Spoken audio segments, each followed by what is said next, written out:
जो काम 100 रुपया में होना चाहिए एस्टीमेट बनता है 1000 रुपया का, और उसके बावजूद भी काम में गुणवत्ता जो होनी चाहिए उसकी कमी होती है। समझते हैं कि विपक्षी एकता मजबूत हो, जैसे भी एकता बन सके, और जहां तक लाना रहना न रहना, जब नीतीश कुमार वहां साथ हैं तो मैं समझता हूं कि हम भी खास करके मुसहर भुइयां समाज के लोग हैं, सबसे नीचे पायदान पर हैं, उनको काम करने की ज़रूरत है, उनको विकास करने की ज़रूरत है।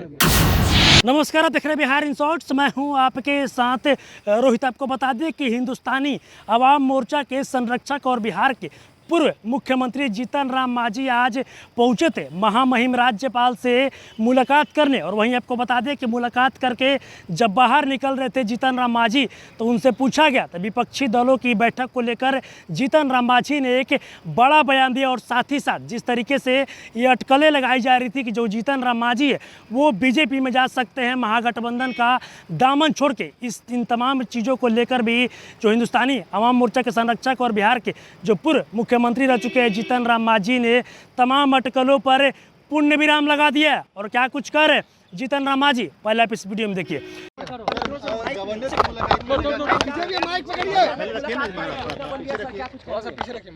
देखिए, महामहिम राज्यपाल महोदय से आज पहली मेरी मुलाकात थी। जब से आए हैं इनसे मुलाकात नहीं हमारी हुई थी, तो इसलिए हमारा फर्ज बन रहा था कि इनसे मुलाकात करके बिहार की सामाजिक, आर्थिक, शैक्षणिक स्थितियों के बारे में इनको हम बतावें।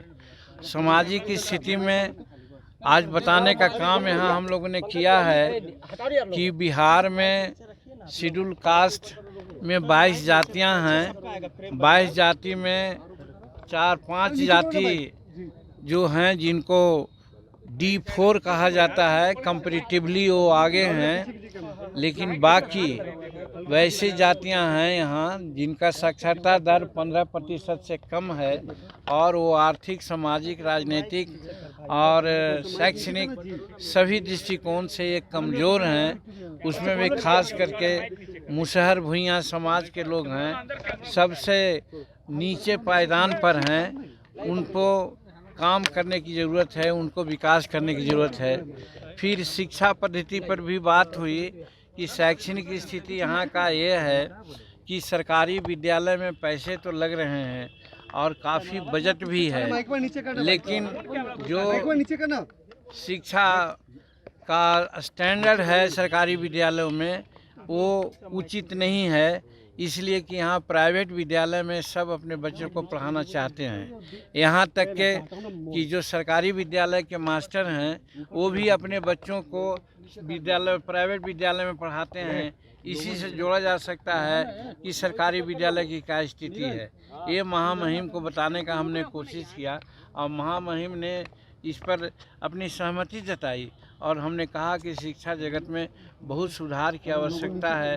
और जहाँ तक रिजर्वेशन का सवाल है, रिजर्वेशन का लाभ शेड्यूल कास्ट में ये जो जिसको महादलित कहा जाता है उनको कम मिला है, और जो D4 हैं उनको कुछ ज़्यादा मिला है।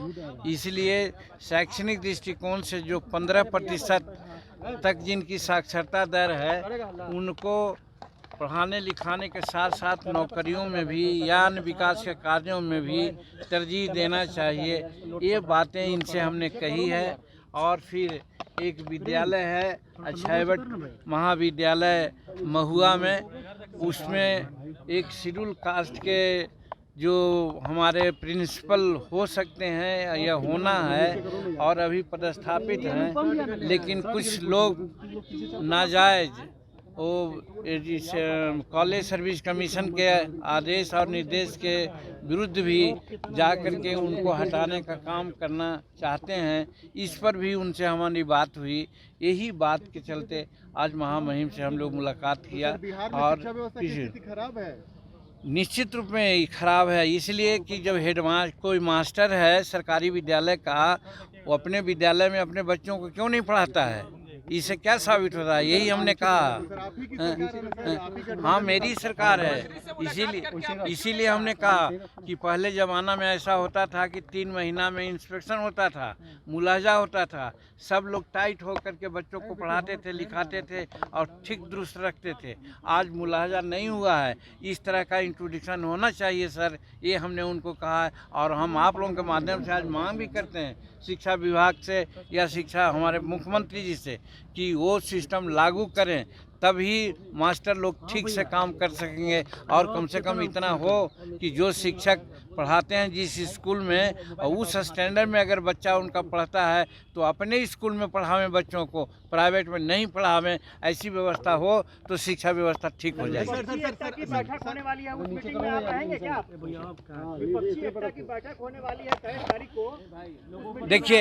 देखिए महागठबंधन में हम लोग 7 पार्टियां हैं और 7 पार्टी में जब एक हम लोग हैं, जब कहा जाएगा सम्मिलित होने के लिए तो शामिल होंगे। नहीं शामिल होने के बाद भी हम कर सकते हैं कि जो हमारा गठबंधन है उसका मेन लीडर जब नीतीश कुमार जी हैं और वही अपना उन्हीं के रिक्वेस्ट पर ये बैठक आयोजित हो रही है, तो हम समझते हैं कि फिर हम लोग रहें या न रहें उससे कोई फ़र्क नहीं, लेकिन अगर बुलाया जाएगा तो उस बैठक में अभी तक बुलाने की बात नहीं हुई। अच्छा, चर्चा आपने उसमें बहुत जोर से की थी, अभी जो पुल गिरा आप उस पर क्या बोले, कुछ ऐसा ही हो रहा है क्या? देखिए, पुल गिरा है, उस पर जांच की बात आ रही है, जांचों उपरांत जो बात होगी उसके आधार पर कार्रवाई होगी। लेकिन जहां तक एस्टीमेट घोटाला की बात हम कहा करते थे, आज भी एस्टीमेट घोटाला है और इसीलिए कह रहे हैं कि जो काम 100 रुपया में होना चाहिए, एस्टीमेट बनता है 1000 रुपया का, और उसके बावजूद भी काम में गुणवत्ता जो होनी चाहिए उसकी कमी होती है। सुपरविज़न हमारे क्षेत्र में कई एक ऐसा काम हुआ है, रोड का, पुल का, उस पर भी हम लोगों ने ध्यान आकर्षित किया है। तो उस बात पर आज भी हम आमादा हैं कि साहब एस्टीमेट ज़्यादा लोग बनाते हैं और काम कम पैसा का करते हैं, उसकी गुणवत्ता कम रहती है, उसमें सुपरविज़न की आवश्यकता है, उसको बढ़िया से देखने की आवश्यकता है। मांझी जी, आपको मांझी की चर्चा हुई है क्या? कल नीतीश कुमार से आपकी बैठक हुई साथ में, मंत्रिमंडल को लेकर के? नहीं, कुछ नहीं। माननीय मुख्यमंत्री जी से हम लोग सिर्फ चारों विधायक जो हमारे 6 दल के हैं, एक समस्या थी कि हमारे विधायक की बात पदाधिकारी नहीं सुनते हैं, या हमारे विधायक माननीय मुख्यमंत्री जी के समाधान यात्रा में भी गया में बहुत सा लेटर दिए थे, उस पर कोई काम नहीं हुआ था। हमारे क्षेत्र में भी कुछ ऐसे थे, उसका काम नहीं हुआ था। हम लोग मिल करके यही कहा था कि हम लोगों का काम देखा जाता है कि जैसा होना चाहिए वो नहीं हो रहा है, इसलिए महोदय आप काम की करवाने का आदेश दीजिए।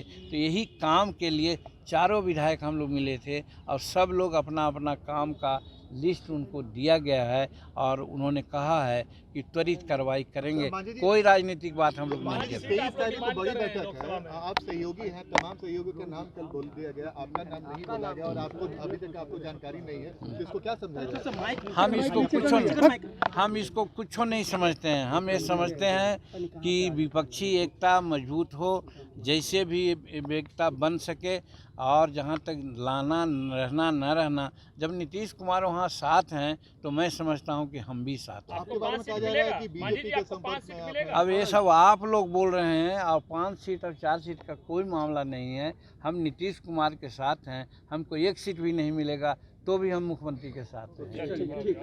ठीक है। तो अभी आपने देखा जो हिंदुस्तानी अवाम मोर्चा के संरक्षक है और बिहार के पूर्व मुख्यमंत्री रह चुके जीतन राम मांझी ने विपक्षी दलों की बैठक को लेकर साफ साफ कह दिया है कि मुझे तो अभी तक न्योता नहीं दिया गया है, लेकिन हम चाहते हैं कि बस किसी तरह विपक्ष एकजुट हो जाए, विपक्ष मजबूत हो जाए। और वही नहीं, जीतन राम मांझी ने साफ साफ कह दिया कि जहाँ मुख्यमंत्री नीतीश कुमार रहेंगे हम उन्हीं के साथ रहेंगे। और वहीं जब उनसे ये भी पूछा गया कि क्या ये अटकलें लगाई जा रही थी कि आप बीजेपी में जाने वाले हैं, इसको लेकर भी जीतन राम मांझी ने साफ साफ शब्दों में इसको खारिज कर दिया और साफ साफ कहते नजर आ रहे हैं कि हमें मुख्यमंत्री नीतीश कुमार के साथ है और उनके साथ ही रहेंगे। लोकसभा के चुनाव में अगर मुझे एक भी सीट नहीं मिलता है तब भी हमको कोई फर्क नहीं पड़ता है। मुख्यमंत्री नीतीश कुमार के साथ अभी भी हैं और मुख्यमंत्री नीतीश कुमार के साथ ही हम रहेंगे। और भी क्या कुछ कहना था हिंदुस्तानी अवाम मोर्चा के संरक्षक और बिहार के पूर्व मुख्यमंत्री जीतन राम मांझी का आपने इस वीडियो में देखा। बस इसी तरह की तमाम खबरों के साथ अपने साथ जुड़े रहें, तब तक के लिए धन्यवाद।